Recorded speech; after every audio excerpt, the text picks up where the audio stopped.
electricity. All of a sudden, Eric from the other side, I spent years with Portland Gas and Electric. And I said, how do we fix this? He's like, well, there's a box up there on the wall, 12 feet high. We should go in there and see if a breaker, tripped. I said, sounds good. I said, how are we going to get up there? And Eric's like, have you ever seen Cirque du Soleil? And I'm like, sure.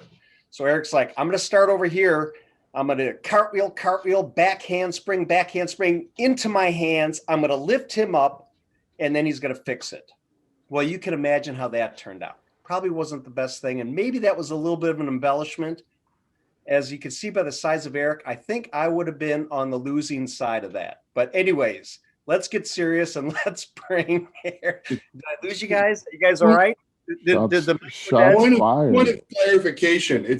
I worked for Portland General Electric. To be sure. That's fine. Those are my people. So you better get that one right in your story the next time. Portland General Electric. Hey now. Shout out. All right. Good morning, Eric. Thanks for joining us. Jim stole I was going to say the exact same intro. So never, ever in my life. Let it ride. Eric, thanks for joining. For those that don't know Eric Christenson, and man, this next part's going to get me. Jim coached me through it. I'm going to help you. Director of Program Curriculum. I nailed it. And Analytics, which sounds right up my alley, man. Like, I feel like we're nerd brothers. I'm an energy nerd. Amen. Without a doubt. Even my personal Google News feed is full of energy stuff. So even when I'm done working, you're still a nerd. Clicking around, nerding it out. Same, man. I love digging into data. I love seeing that kind of stuff. So anyone who has analytics in their title, I'm a friend of. Welcome to the show. Originally, and finance and internet marketing. So, yeah. Shout out to the marketers out there. I'm probably right where the energy industry is today as it comes to use of data. Awesome. Jimmy, what do we got today? Ready. I am ready. We've been associated with WEI for years, and Eric, being serious, it's great to have you on the show. Thank you. And big shout out to all the team at WEI. You guys do a great thing, and a lot of good for the industries. I'll say that, and we'll get to that in a few minutes. But let's take it at a high level, 30,000 foot. We're in 2021, and lots going on. A lot of people are at the starting blocks, ready to get going, out the gate. What does WEI have in store for 2021? What are some of the thought processes? Are you guys ready to go live, virtual? Are we going to do a little bit of both? Bring us up to speed, friend. We've been doing virtual events since April of last year.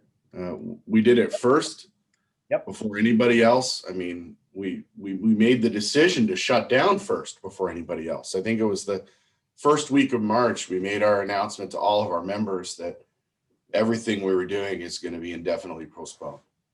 And I think that hints at the answer to when we're going to come out of this, which is we're entirely driven by the safety of our members. I mean, as an energy trade association, we share the same values as our members when it comes to safety.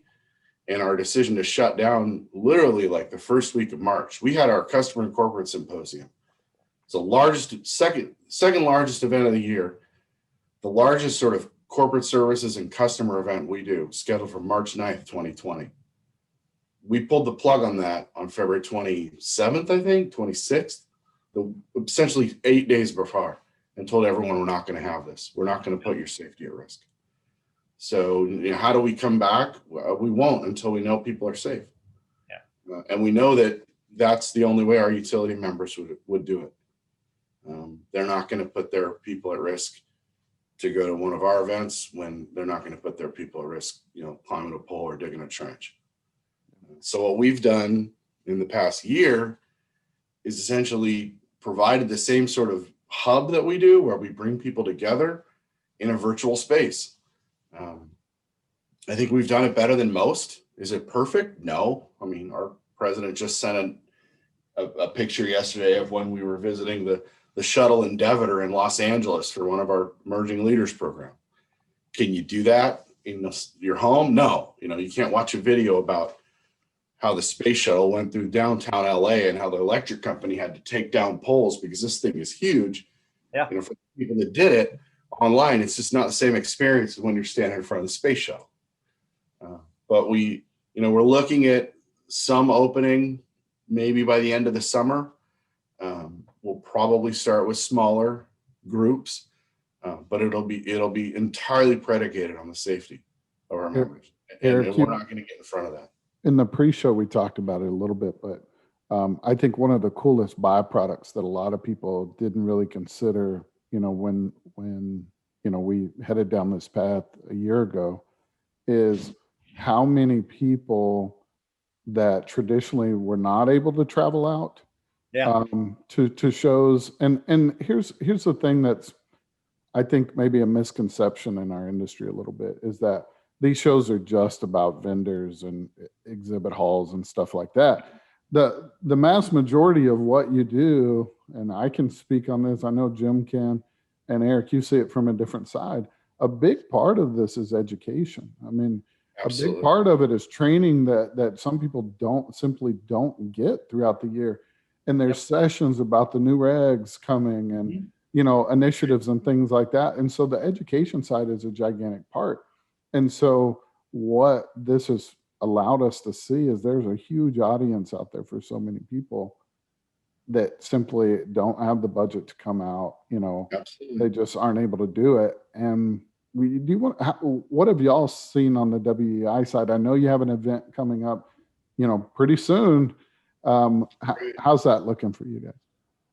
So I 100% agree. We've got a member in Edmonton that would always send 3 or 4 people to the operations conference. In fact, a person from that organization was the chair of our operations conference. So they're very active and engaged member. I think they're sending 50 plus people. Yeah. And their vice president told me, in truth, it's the same about sending 3 or 4. They budgeted for employee education and they were able to share it. And I think that's a good thing. And it's something that will be difficult, but critical going forward, because nobody's done what we are doing now, right? We haven't lived through a pandemic. Well, no one's come out of that. Yeah. And how that's going to change, because when I think of inclusivity, financial inclusivity is important too. And not all departments, not all people, have the money, just like not all homes have money to do the things that they want to do. And so if we can maintain that access to those breakout sessions, like you talked about, we have 15 different tracks that have 10 to 20 people on the leadership team that have been working together since August for their content to be delivered in April. Well, we should have as many eyeballs as we can for that, right? And as you said, probably 90% of what we do doesn't have a trade show aspect to it. Right. The operations conference, the trade show aspect adds to the conference. It's not a trade show. It's 60 vendor tables and 750 people. That's not a trade show. 16 different breakout rooms with 16 different audiences, and it's not a trade show, which I think our model has actually worked in the virtual sphere, because the trade show is an addition to the experience. Yep. Awesome. And I think, Jim, that from going to the ops conference.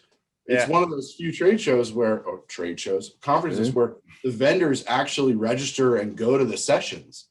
Yes, right? absolutely. And that's there's great. a lot of things where you're just like, man, I'm going to work this table, get some rest. But our vendors go on the tours.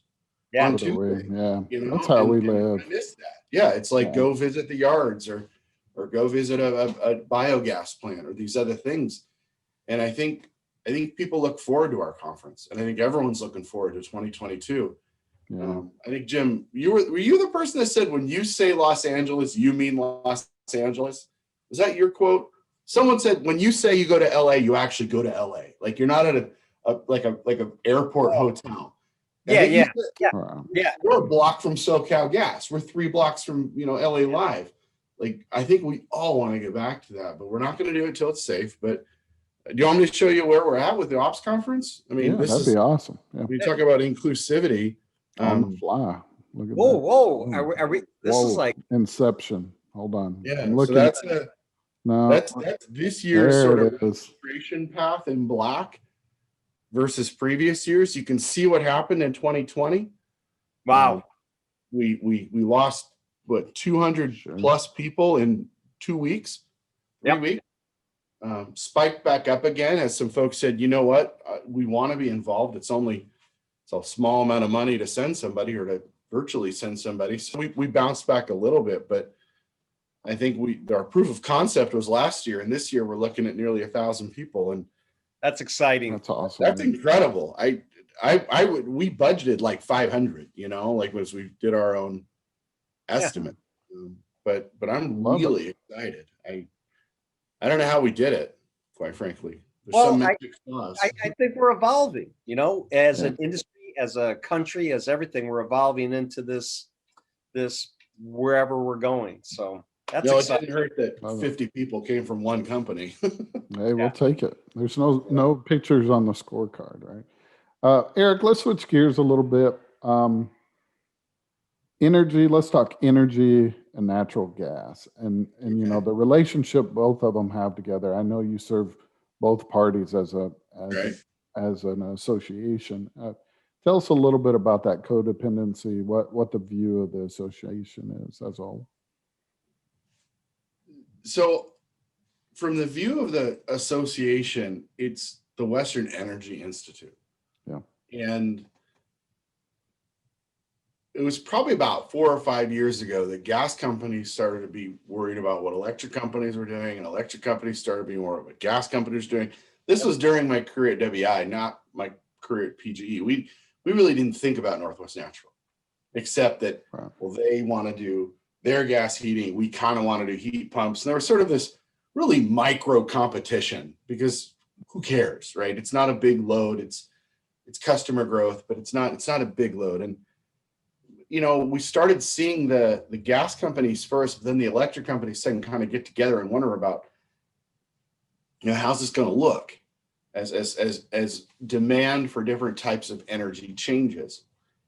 And again, we're not a policy-based organization. We're about sharing best practices and connecting with people. We're gas, electric, US, Canada, publicly owned, privately owned. I mean, if you're in the energy business, we've got an energy member from Nova Scotia now. We're not going to tell someone you can't be part of us.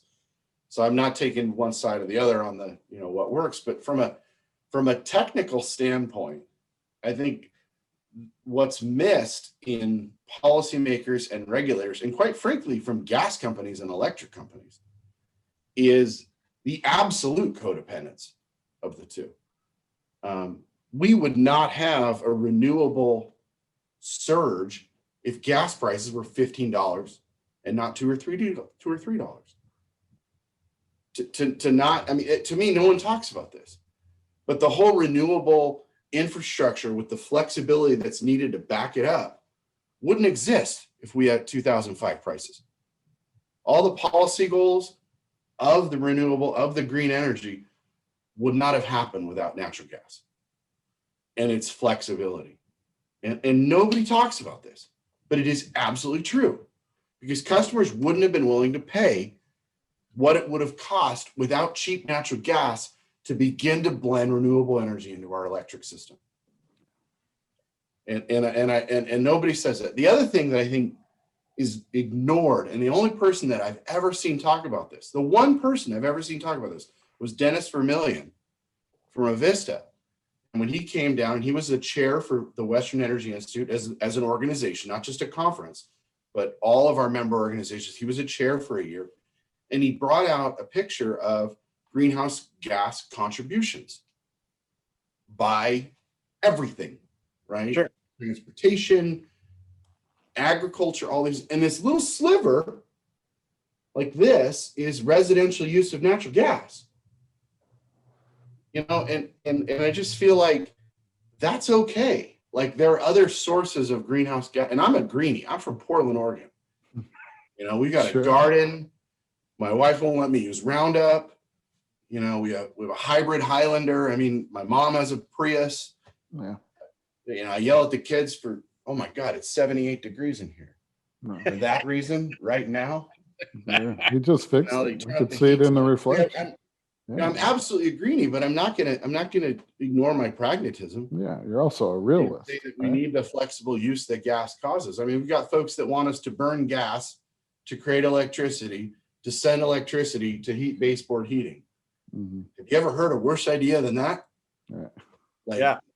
the worst, most inefficient heating source in your house, most costly, powered by electricity that's burned by natural gas to create heat, to make steam, to spin a turbine, to put on a wire that you got to put in to get to your house to stick out heat.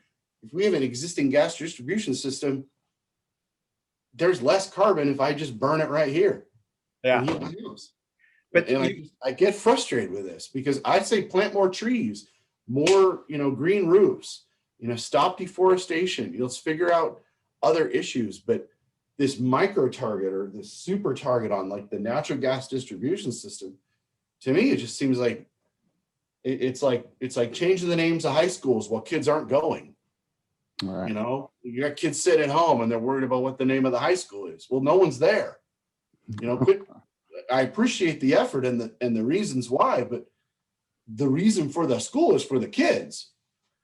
Let's work on that, and then we'll work on the naming of the high school and the business cards and the stationery and the wall pictures but if there's no one there at the school, it's kind of like the gas electric thing. Like, let's focus on the big problems. And I'll tell you, Eric, that was a tangent. Well, that was Eric just went on one. Some passion coming through in that man right there. I care about the environment, Jim. I truly. I know you do. No, I know you do. And so you can't. You just can't make stuff up and pretend it's real. Well, two things. One, I think you really hit on a good point is that education and for people to understand and really to be educated and not pseudo educated, but educated as to what it happens. And I'll tell you, me from Minnesota, 20 plus years in Minnesota, if I had to have electric baseboard heated in Minnesota versus a natural gas furnace, I probably would have, I probably could not have afforded it. I mean, and we're talking Minnesota, right? And that's worse for the environment. Yeah. Like, it costs you more, costs your customer more, and it's worse for the environment. Well, how are we doing this? Why is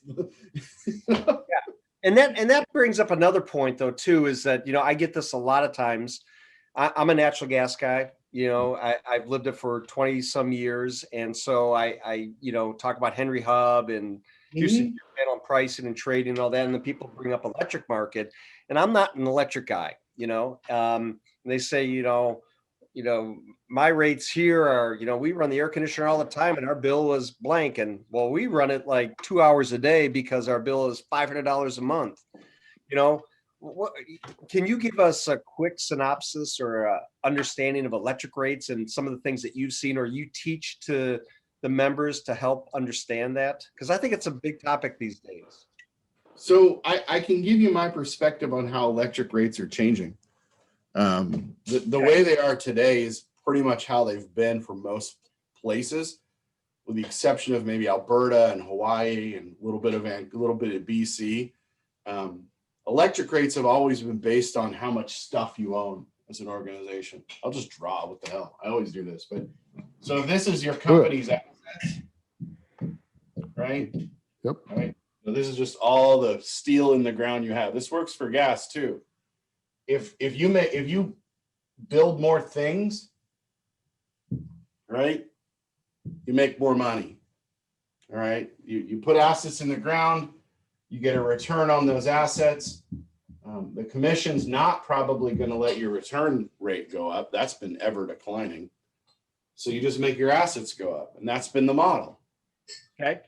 The problem is for utilities is they don't need all the power plants they used to need, all the big assets they used to build every 3 or 4 years to keep the asset up, right? That's gone, right? The utility assets are basically being put into the distribution system now, and there's probably a finite amount of money you can stick there. Like, there's only so much you can do. We're not building $300 million power plants. We rolled out an AMI system. It's a massive 3-year project. It was about $120 million. One power plant's $300 million.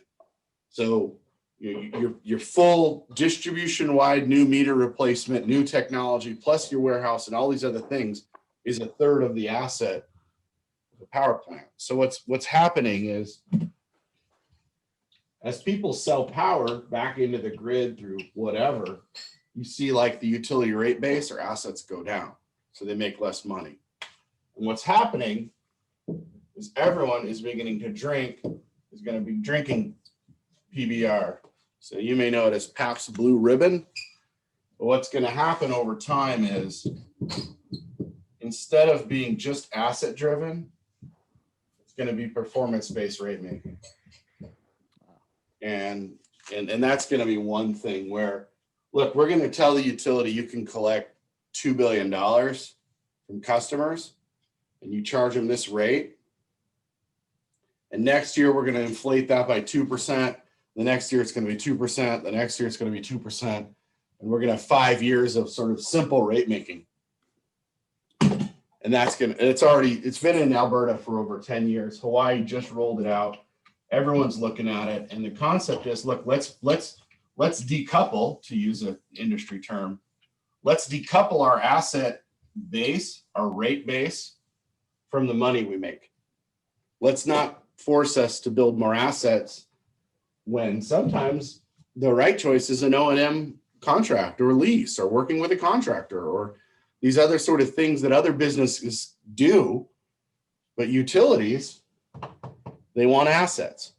So their decision making is driven by the rate making model. It's not wrong, because there's still a prudency review. You can't spend your money on anything. But I think we're going to be pushing towards performance-based rates over the next decade. The other thing that will happen and is happening on the electric side is the way customers are billed. So it's not just, so this is how the big company makes money. But I think, Jim, your point about you're a gas guy and thinking of the electric guy, we need to think of the minds of our customers who are not electric people or gas women or electric men. Yep. They're just customers. Yep. And they're not going to know things that even our own employees don't know. That's why we do coursework, right? And sometimes the electric and gas folks are very smart. I mean, engineers, statisticians, designers, builders, construction workers, field workers. It's a technical field, but sometimes they forget that most people don't care, right? Yeah. Light goes on, light goes off is about what most people's understanding of the business is. So the second piece of the rate making is how it's billed. What I see happening and already happening is a higher base fixed charge. When we first had cell phones, it was by the text, right? Yeah. You get 10 cents a text, or $1 20 minutes. I mean, you remember these days of like, okay, who's got the best price on texts, right? Yeah. Unlimited text.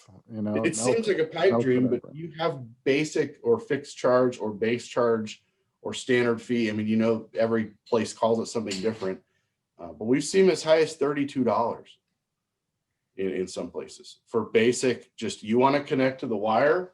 Yep. We're charging you $30 a month. And for a long time, that's been $0 or $5 or $10. Raising it to $10 is a stink in any jurisdiction. Well, what happens is you're collecting all your money by selling energy.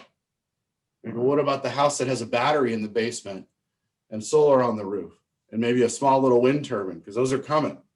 Distributed wind turbines are on their way. They look crazy. I won't bring up the video because I don't want to keep it PG-13, but there's literally a thing you can look up called a skybrader. And it wiggles in the sun, wiggles in the wind, and it makes electricity. I know exactly what you're talking about. Yeah, these things are coming. So what does the utility do? Well, they stick the wire to your house when your sky isn't vibrating and the sun isn't flowing and your battery is out. They're going to have to charge. It's more of a Netflix model, right? I mean, I've got, I mean, I'm going to subscribe to what I need. Well, and the difficulty thing will be, we've used rate design by charging by the kilowatt hour, or I guess by the decatherm. I mean, billing in gas is crazy. Yeah. You measure by volume, but you bill by energy. Try explaining that to a customer. Yeah. Right. You don't have a big enough By having whiteboard. all the costs in the usage of the product or service, it's naturally an energy efficiency campaign, right? Yeah.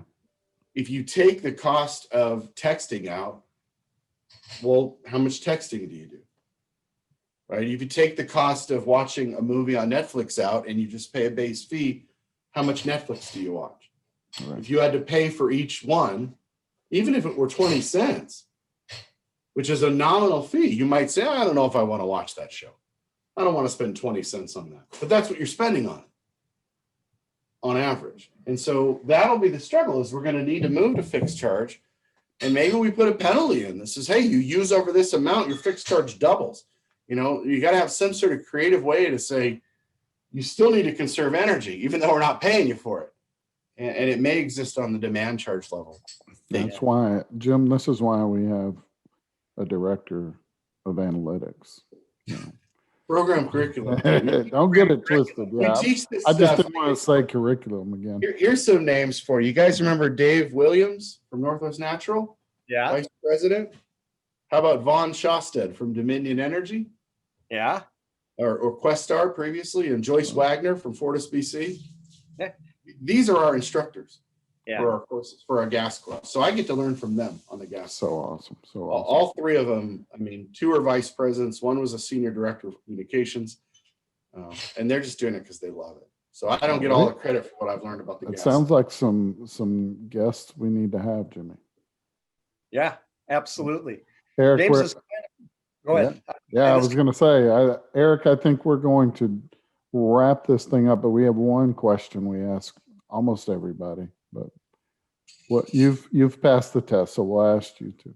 What? Eric, what if you don't mind? Do you love what you do? Depends. Today? All right. No, I'm too busy. We did 10 of these classes take 2 days. I did 10 from the end of January to the end of February. Like literally, if you saw my screen, there were like 4 days I wasn't teaching. That's too much. And if it's twice a week, I love it. If it's 20 out of 22 days, I got to run the operations conference. It's a little struggle. Got to be honest. At this moment, yes, that is this feeling. Yes. But do I love what I do overall? Absolutely. There's no doubt. A lifetime of learning in the energy business. There is. And we're always learning. We're always getting better. Our course that we teach, again, I'm not an expert in every area. We tell people it's 160 years long and 2 inches deep, right? We're going to go all the way back to Faraday and all the way through the next IRP, right? And any page on that is a career. Yeah. Like if you just open the book and just like dropped it and see what page opened, there's someone who spent their entire life on that, their whole life on that page, whether it's, yeah. I mean, it's just, you just pick apart. And we've so many things in the energy business: policy, finance, HR, yeah, no, IT, absolutely. cybersecurity. I mean, who was it? I don't know who it was. I don't know who I was talking to. It was about the issue with the COVID-19 and everything shut down, right? Think back to March. We're beginning to open up as more people get vaccinated, which is great. Which is great. We went to a hotel, for a staycation for a day, whatever. But through it all, the lights stayed on and the gas kept flowing. Yeah, it takes a lot to Takes a knock village. It takes a 1 in 100-year storm or a 3-day ice storm. And guess what? As much as people can complain, we're back up in 3 days. Yep. Everything crashes, they shut down building it for a year and a half. No doubt. The power goes out, we got people out there working on it. The gas goes out, you got people blocking it off and getting the pipe. 24/7, 365. It is It is an incredible industry to work in. And if you don't see that and are in awe, then you really aren't seeing it. Amen. Eric, on behalf of James and I, we want to thank you so much. Oh. I think we could probably keep going and I going. told you. Yeah, longest episode ever. Part 3 will be next week. No, I'm just kidding. Audience, please follow Eric, follow WEI, get involved, learn something, become educated, do all those good things. Eric, again, thank you so much on behalf of James and I. Until next week on Coffee with Jim and James, everybody, please stay safe and have a great day. Take care. Thanks for the invitation. Thanks, Eric. Always, brother. Always. Take care. Bye-bye, everyone.